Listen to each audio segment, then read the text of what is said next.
Saya cerita sedikit tentang sholat, karena orang-orang Grab ini banyak yang sholat, kemudian harus cepat-cepat. Dulu ketika sahabat punya imam yang lama sekali kalau sholat, sehingga si sahabat yang satu yang petani ini mufarokoh. Mufarokoh itu memisahkan diri, kemudian imamnya diselip. Itu boleh memang dalam fikih. Kamu niat mufarokoh dulu. Mufarokoh itu niat bahwa kamu memutus hubungan dengan imam, kemudian meneruskan sholat sendiri. Singkat cerita dua orang ini berdebat, Mu'ad sama Ar-Ra'i yang penggembala ini. Kamu munafik, sholat kok meninggalkan imam. Terus yang satu bilang, kamu keterlaluan, sholatnya lama sekali. Singkat cerita dua orang ini lapor ke Rasulullah SAW. Uniknya Nabi itu membenarkan yang petani tadi. Kamu Mu'ad, jadi masalah. Agama ini tidak boleh jadi problem. Kalau kamu ngimami orang, jangan lama-lama. Di situ ada ibu-ibu yang ditunggui anaknya yang sedang menyusu, banyak petani yang nunggu macam-macam. Kayak pegawai POM ya ditunggu shift temannya, pegawai Indomaret juga gitu, apalagi Grab mungkin ditunggu penumpangnya macam-macam. Sehingga kebaikannya teman-teman yang kerja serabutan begini juga bergantung kebaikan imam tadi. Kalau sholat itu tidak boleh lama-lama, apalagi wiridan, sholatnya aja nggak boleh lama-lama, apalagi wiridannya. Nah, kadang-kadang orang ngira kebaikan tuh nggak ada sempritnya, ada juga. Sholat tuh ya disemprit sama Nabi. Kalau terlalu lama juga disalahkan karena nanti agama ini menjadi apa? Problem, menjadi problematika.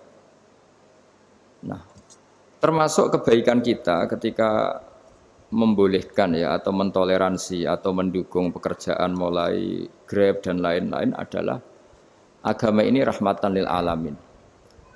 Dulu ada seorang sahabat tanya, ya Rasulullah, boleh enggak kita ngegeng di perapatan gitu?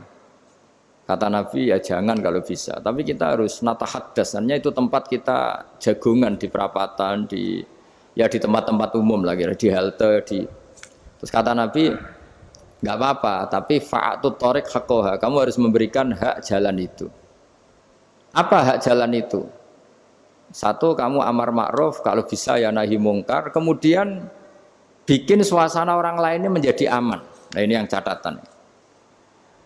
Kalau hitung saja, yang ikut Grab itu berapa ribu? Nah, ini tuh energi besar kalau di atas 100, berapa? 100 ribu. Hitung ya teman-teman di Grab, 100 ribu. 100 ribu ini kalau soleh semua, atau setengah soleh lah, kalau soleh banget keberatan ya soleh, setengah soleh. Itu ada, ini sudah saya pikir, ada kebaikan yang menyebar di seluruh Nusantara yang berjumlah 100 ribu. Ini luar biasa. Ada kecelakaan dia menolong pertama, ada pemerkosaan menolong pertama, mungkin ada pencurian, ada apa. Maka kata Nabi, kamu kalau harus di jalan, itu kamu berkontribusi amar ma'ruf nahi mungkar. Saya sering ke Jogja karena saya mulai 98 di Jogja. Ya sering di terminal malam-malam. Saya ketika kecil itu sering diceritain orang nggak berani ke terminal ini banyak preman, nggak boleh ke terminal ini karena banyak preman. Ya mulai dari Sumatera, Jawa, hampir seluruh Indonesia. Kalau jam sekian sampai sekian sudah nggak berani karena banyak apa? Preman. Itu uniknya preman-preman itu selain dulu ditangani tentara dan polisi. Itu urusan negara ya kali itu dan kita ngapresiasi. Itu hilangnya yang permanen itu bukan saja ditangani ABRI dan polisi, TNI dan polisi, tapi ditangani kultur. Banyak mulai orang soleh, santri dagangan di situ, ada ojek mangkal di situ, supir taksi mangkal di situ. Terus di sini orang-orang soleh yang menghalau ketika ada perempuan digoda atau perempuan dicopet atau apa. Terus lama-lama jadi kultur bahwa kebaikan ini dominan. Setelah kebaikan dominan ini otomatis menyingkir sedikit demi sedikit. Jadi selain negara ini harus melakukan sesuatu yang seharusnya, yaitu menjaga masyarakat dari kriminalitas, sebetulnya yang paling awet dan paling mudah dilakukan itu tadi, kebaikan harus menjadi kultur bersama. Sehingga kalau terminal kemudian ada mbak-mbak jilbaban yang dagang, terus pak-paknya soleh, ada musola yang hidup, ojeknya juga gitu, terus supir taksinya, lalu kebaikan ini menjadi nilai bersama. Saking jadi nilai bersama, ibu-ibu yang takut atas dirinya, nggak ngojek kecuali Pak ini karena terkenal amanah, nggak naksi kecuali Pak ini karena terkenal amanah. Dan kita Indonesia itu ingin seperti itu, sehingga Amanah ini menjadi nilai bersama dan otomatis menjadi keamanan bersama. Corong Jawa itu tego nitipno anake karena dijamin aman, tego nitipkan istrinya juga karena dijamin aman. Nah kalau kebaikan ini juga menjadi satu nilai jual dan kita bisa mengawal secara serius itu alhamdulillah betul. Nah dimulai dari mana? Satu, mental kita takwa. Kedua, sistem sosial bahwa kita terkoneksi oleh indukan ya, juga terkoneksi oleh kepolisian. Maksudnya karena kita terdaftar, kalau ada anak hilang kan tinggal ini yang bawa wahyu misalnya. Jadi saya mohon semohon-mohonnya kebaikan ini harus jadi nilai bersama. Setelah terminal itu banyak orang baik, otomatis yang ini tuh menyingkir itu. Akhirnya apa? Nanti yang bos-bosnya toko itu ya hanya nitipkan sama orang soleh. Yang mau nge-grab juga hanya titip sama yang soleh. Begitu seterusnya. Sehingga jadi siklus kebaikan yang bersama. Nah ini yang dimaksud Quran wa'tamiru bainakum bima'ruf.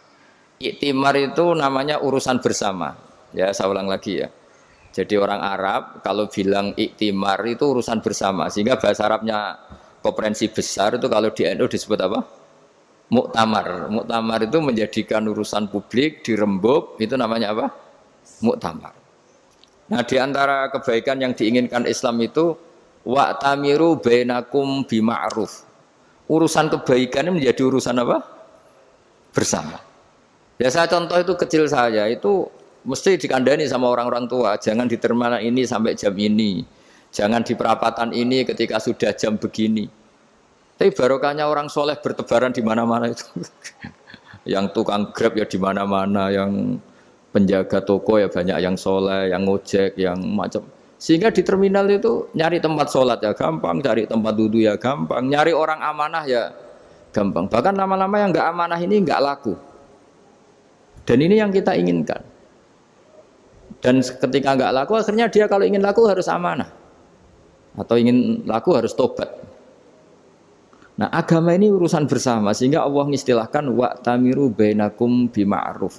Jadikan kebaikan ini urusan